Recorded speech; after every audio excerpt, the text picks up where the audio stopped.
The ocean stretches endlessly as oceanographer Tom and his family, wife Julia and kids Cassie and Ben, embark on what should be a perfect Caribbean yacht trip. While Tom and Ben are caught up in their fishing adventure and Cassie's glued to her gadgets, Julia decides to take a refreshing swim.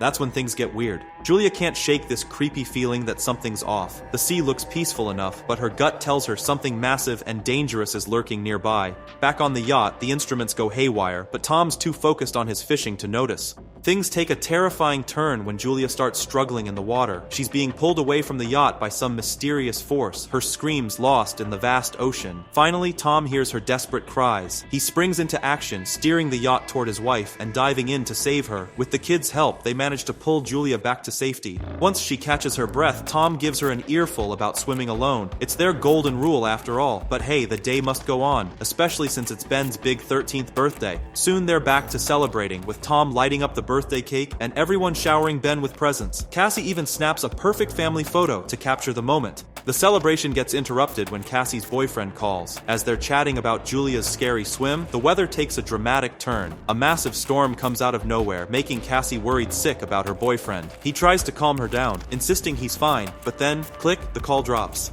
Just as Cassie's telling her parents about the storm on land, the yacht starts shaking violently. Racing to the deck, they're met with a horrifying sight, massive whale carcasses bobbing up all around them. Tom, the expert oceanographer, explains that storms can disorient whales, but these creatures seem different. They're actually pushing against the yacht.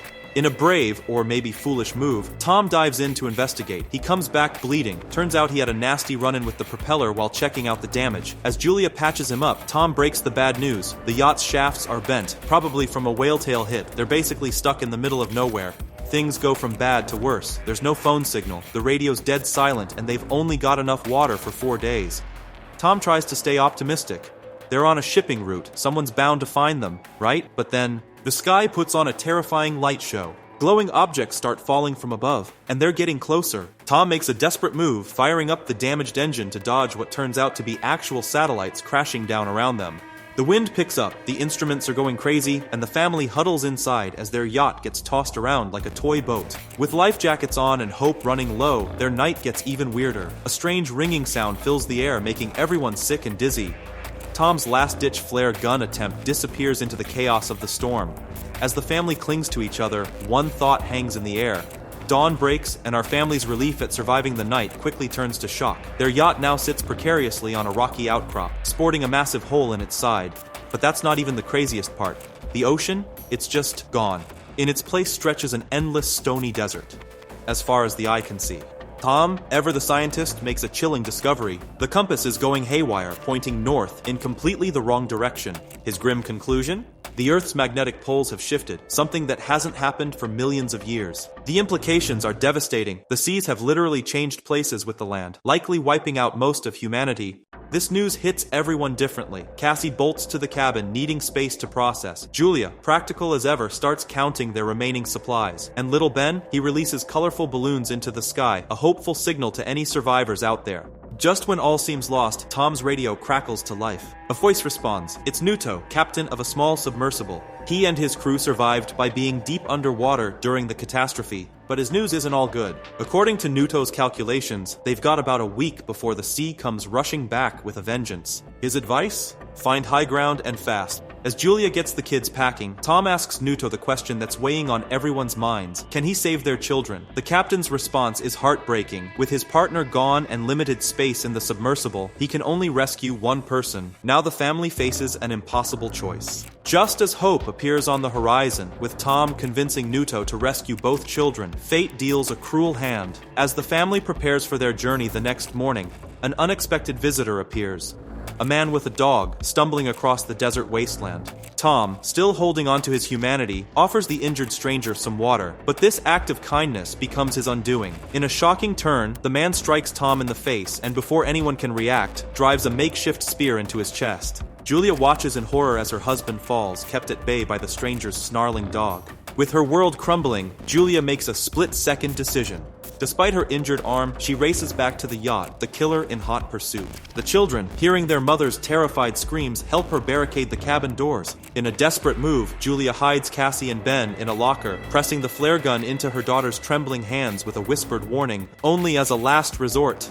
The killer eventually breaks through their defenses. As he ransacks the galley for food, clearly driven by desperate hunger, Julia conceals herself in the bathroom, hastily bandaging her wound. Armed with only a kitchen knife, she makes a daring escape, jumping overboard to hide beneath the yacht when the intruder begins searching room by room. But their game of cat and mouse takes a brutal turn when the dog discovers Julia's hiding spot. In a life-or-death struggle, she's forced to kill the animal. The yelp draws the killer outside, where he finds his faithful companion's body, and now knows exactly where to look for his next target. Julia sneaks back onto the yacht through a side opening, only to find herself face to face with the killer. He violently throws her onto a couch, attempting to choke her. Cassie, witnessing this terrifying scene, makes a split-second decision. She grabs a flare gun from a nearby locker and fires at the attacker. The shot knocks the killer aside, but it also sets the yacht ablaze. Julia, seizing the moment, orders the children to escape. She dashes to the galley, snatching their packed bags. The injured killer tries to attack again, but Julia fends him off with a swift kick before leaping overboard.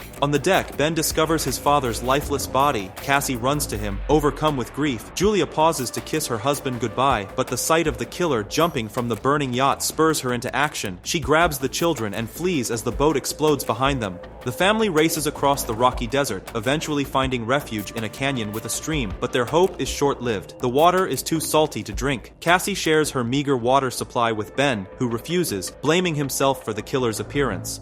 Julia intervenes, comforting Ben and telling Cassie to stop pointing fingers. She reminds them that a long journey lies ahead, urging them to stay strong. Just then, she spots the relentless killer, still on their trail. As they push forward, Ben stumbles upon a dead hammerhead shark and attempts to salvage it for food. But Julia catches sight of their pursuer once more, forcing them to keep moving. Their path leads them to a field of toxic waste barrels, a grim reminder of past environmental disasters. Despite the obvious danger, Julia knows they have no choice but to press on, with the killer hot on their heels. The family trudges through the barren seabed, navigating heaps of discarded plastic and human waste. Julia notices Ben's worsening dehydration and shares the last precious drops of water with him. Overwhelmed by their dire situation, Cassie breaks down, but Julia's unwavering determination keeps them moving forward.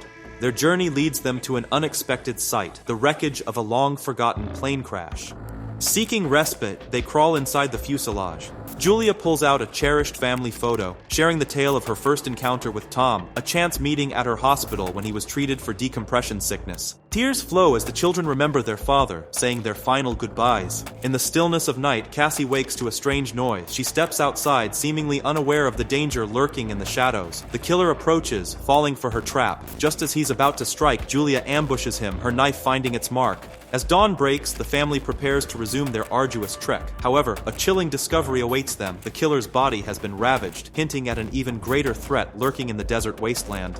Pressing on, Julia consults their map when suddenly Ben dashes ahead. His mother's warnings fall on deaf ears as the boy races towards a salty puddle, desperately gulping down water. Julia pulls him away, but it's too late. Ben falls ill. Exhausted and worried, they stumble upon some discarded plastic chairs. Using their ingenuity, they construct a makeshift shelter, seeking momentary refuge from the relentless sun. Julia's senses suddenly heighten as strange noises fill the air. She steps out of their shelter, only to witness a sight that sends chills down her spine.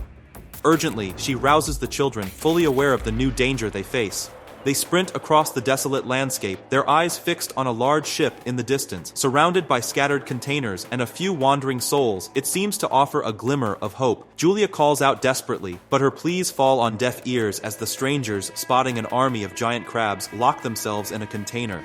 With no other choice, the family scrambles atop a container. Julia winces in pain, her leg wounded by one of the monstrous crustaceans. They watch in horror as the crabs breach the locked container, overwhelming those inside despite their frantic efforts to defend themselves. Exhausted and injured, Julia binds her leg before losing consciousness. She wakes the next morning, momentarily gripped by fear, when she finds herself alone.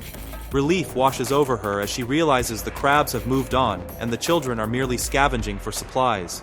While Julia cauterizes her wound, Ben examines their newfound weapons. Their search of the containers yields a small cache of food and water, along with a radio. Julia makes contact with NATO, who shares his own harrowing encounter with deep-sea creatures. He explains the sea's imminent return, prompting these ancient beings to surface. Desperate to save her children but without a map, Julia pleads for help. NATO responds by firing a flare, giving them a heading. The family races towards it, soon spotting a yellow submarine in the distance. The uneven terrain of the former seabed makes their approach challenging. Cassie bristles at her mother's focus on saving the children, but Julia pushes forward without addressing her daughter's concerns. Their path leads them through a canyon tainted with toxic waste. As they navigate the treacherous canyon, a sudden rockslide separates Julia from her children. Despite her own peril, she urges them to press on. Cassie hesitates, torn between her mother and brother, but Julia's passionate plea to save Ben finally convinces her. The siblings emerge from the canyon, the submarine now tantalizingly close, but their relief is short-lived. The vessel appears deserted. Suddenly, a badly wounded NATO reveals himself. With his dying breath, he urges them to board, knowing his own fate is sealed. Cassie, unable to abandon her mother, races back. She finds Julia in a desperate standoff against the encroaching crabs, her ammunition nearly spent. In a heart-stopping moment, Cassie extends her hand over the rocky barrier, pulling her mother to safety. They dash for the submarine, the relentless crabs claiming NATO as their final victim. The family scrambles aboard just as an enormous wave appears on the horizon. The rising waters lift the submarine, dragging it across the jagged landscape. As they're swept away, Julia's mind flashes through the harrowing events of the past few days. Overwhelmed, she loses consciousness. When she comes to, the vessel has come to a stop. With trepidation, Julia opens the hatch. The family emerges into a surreal scene. They've been carried to the heart of a ruined city, a stark testament to the world forever changed. Despite its intriguing premise, the film struggled to captivate audiences.